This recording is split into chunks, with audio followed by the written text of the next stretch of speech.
Alright, Shalom. First of all, I'm going to start this lesson off by giving all the praise, honor, and glory unto Yahweh, Ba'ashem Yahushai, Ba'ashem Rakakudash. Double honor to the apostles and elders, a great millstone. Honors to all the brothers who are fervently preaching the word in sincerity and in faith. Shalom to the sincere Akwath, and Shalom to the scattered Israelites who are amongst these heathen nations and look like these heathens. Now, this lesson is just going to be based on us being in the last days and what we can expect.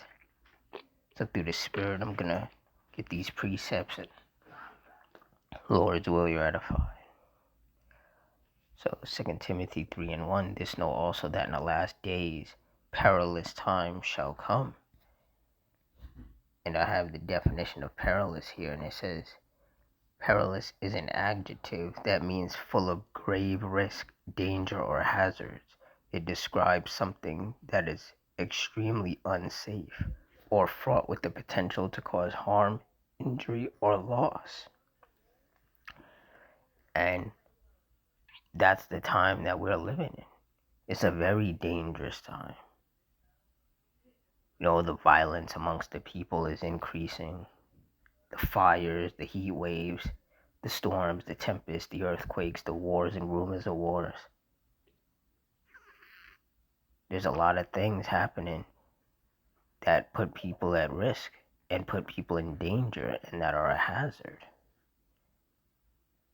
The economic collapse that's happening, all these businesses shutting down, people losing their homes. The situation just keeps getting worse and worse. 2 Ezra 8:50, for many great miseries shall be done to them that in the latter time shall dwell in the world, because they have walked in great pride.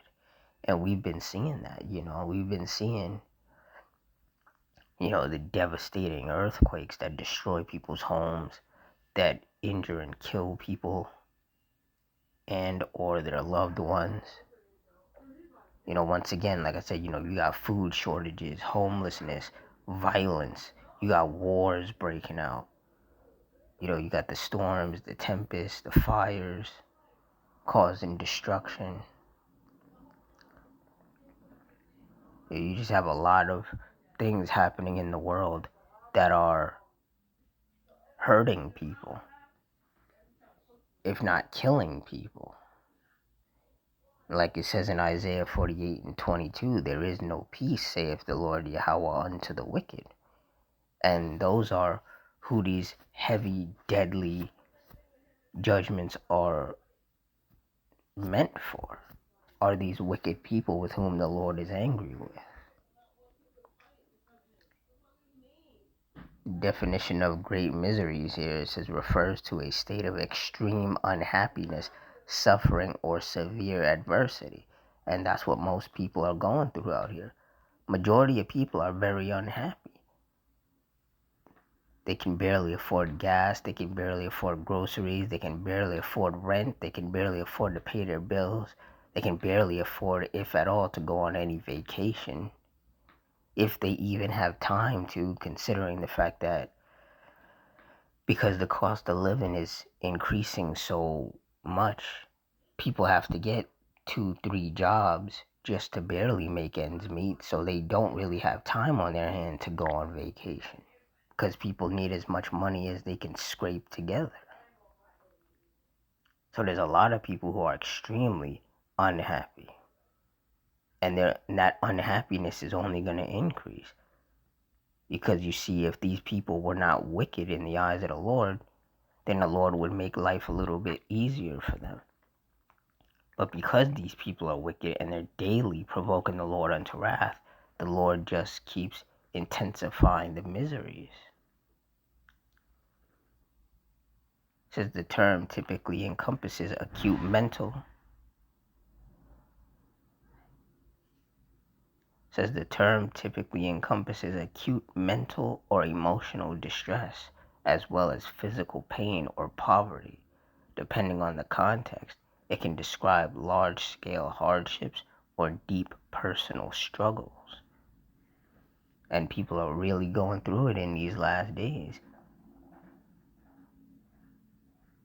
And they're going to continue to go through it and to suffer because they have angered the Lord.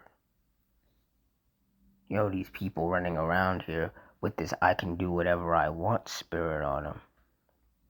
And all they want to do is be demons and be wicked. Because they don't understand that there's a punishment for that. Isaiah 48:22.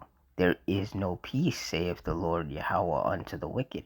And even when people are able to, make enough money to go on vacation, especially because it's summertime, and that's usually what a lot of people do during the summer. They go on vacation, they have, they go visit family, they have a lot of cookouts, family gatherings, things like that. The Lord, he's going to bring judgment. People have these block parties, these family gatherings, these cookouts, and then fights break out. Somebody ends up getting stabbed or shot. The cops get called.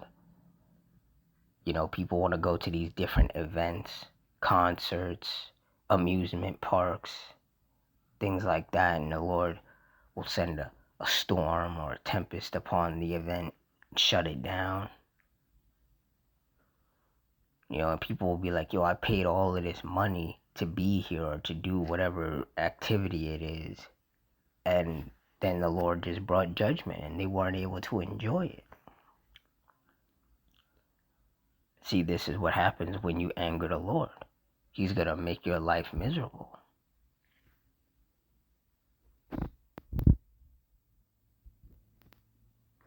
Isaiah 33:6. And wisdom and knowledge shall be the stability of thy times, and strength of salvation. The fear of the Lord Yahweh is his treasure. And that's right. For those of us of the hopeful elect who are fervently and diligently serving the Lord to the best of our ability, rehearsing the righteous acts, following the law, statutes, and commandments to the best of our ability, staying prayed up, watching, being circumspect, being brotherly or sisterly towards one another. The Lord, he has blessed us with the wisdom knowledge of these scriptures, which is going to keep us stable in these times because we know what to expect. We know to expect diseases and viruses and wars and famines and fires and storms and tempests and earthquakes and the love of many waxing cold and sedition amongst men. We know that chaos is coming. We can see the chaos steadily building. But we also know that the Lord is going to protect those that he's pleased with. The Lord is going to protect those that he has preserved. The Lord is going to protect those who are in season, out of season, defending his name, defending this truth, standing stiffly for this truth.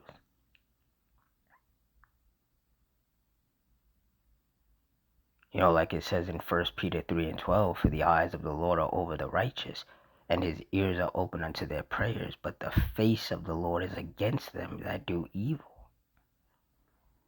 So those of us of the hopeful elect, we continue to send up prayers, ask the Lord to, keep us healthy, physically, mentally, emotionally, spiritually. We ask him to keep his hedge of protection over us and our loved ones, as well as all the other sincere brothers and sisters and their loved ones as well. And the Lord, he listens to those prayers. Because the goal for those of us of the hopeful elect is to endure unto the end to be saved. These wicked people, they're just trying to get comfortable in this wicked system. And the Lord is about to wipe out this wicked system. And he's going to wipe out these wicked people right along with it. And that's what they don't understand. They're trying to get comfortable in a system that was not built for comfort. So when the Lord really opens those floodgates of judgment upon the earth, these people, they're not going to be able to handle what's coming. Because first of all, the Lord is not dealing with them. And second of all, because they haven't been preparing. More importantly, spiritually, mentally, emotionally, they have not been prepared. People are running around here talking about, oh, we got to do things better, maybe elect a different president or something. And it's like, no, we need this wicked place destroyed. That's what we need. We need the kingdom of heaven. But you see, a lot of people don't want that, because once the kingdom of heaven is established, all the wickedness that they do, they're not going to be able to do. All uh, the LGBT stuff that they're a part of, that's not going to be a thing in the kingdom. You know, women being out of pocket, just doing whatever they want to do, that's not going to be a thing in the kingdom. There ain't going to be no strong, independent women in the kingdom. There's not going to be any men out here drug dealing or gang banging, doing any of that. All the wickedness that we see happening in this world, it's all going to go away. The laws, statutes, and commandments written in the scriptures are going to be established on earth.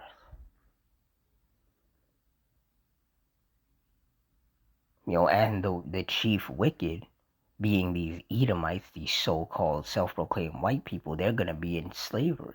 They're going to be in chains. They're not going to be just out here running rampant like they are now, just spreading wickedness.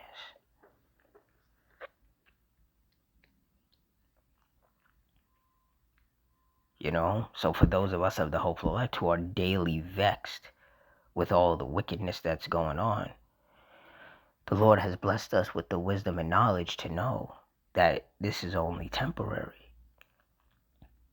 And we're basically at the end. So things are going to start moving a lot quicker in regards to, the chaos and the miseries and the destruction that is necessary before this place falls and the kingdom of heaven can finally be established. You see, that's why those of us of the hopeful elect, we're not freaking out. We're stable, we're calm, we're chilling, because these scriptures provide us comfort in these increasingly miserable and perilous times. And that's something that these wicked people do not have. They don't have anything to give them comfort. The partying used to give them comfort, but that doesn't really work anymore. Drinking, doing drugs used to comfort these people. That doesn't really work anymore. Because the Lord, he's just applying too much pressure. These people, they try to escape whatever misery or whatever suffering they're dealing with. And they can't escape it, because the Lord does not want them to. You're not going to run around here being wild and wicked and daily provoking the Lord unto wrath and then just be able to have fun and act like you are not doing the wickedness that you were out here doing. No, the Lord is going to punish you for that wickedness. So those of us of the hopeful elect, we know that all hell is about to break loose. The world is a powder keg and the Lord is about to set it off. All we have to do is just stay locked in, stay fervent, stay diligent, continue to watch, be circumspect, stay prayed up, keep our hand on this plow. Just focus on Lord's will, enduring unto the end and being saved. And, just continue to watch our enemies, which are all of these wicked people, continue to suffer and ultimately be destroyed by the Lord. So with that, I'm going to wrap it up here. In closing, I want to give all the praise, honor, and glory unto Yahweh Bahashim Yahushai Bahashim Rakakudash, the Wadi Yahweh Bahashim Yahushai, for putting the spirit on me to do this lesson. Double honors to the apostles and elders, a great millstone. Honors to our brothers who are fervently preaching the word in sincerity and in faith. Shalom to the sincere Akwath, and shalom to the scattered Israelites who are amongst these heathen nations and look like these heathens. Hope you all stay strong, stay safe, stay fervent, stay circumspect, stay prayed up, and Adawan Ratazah. Till next time, shalom.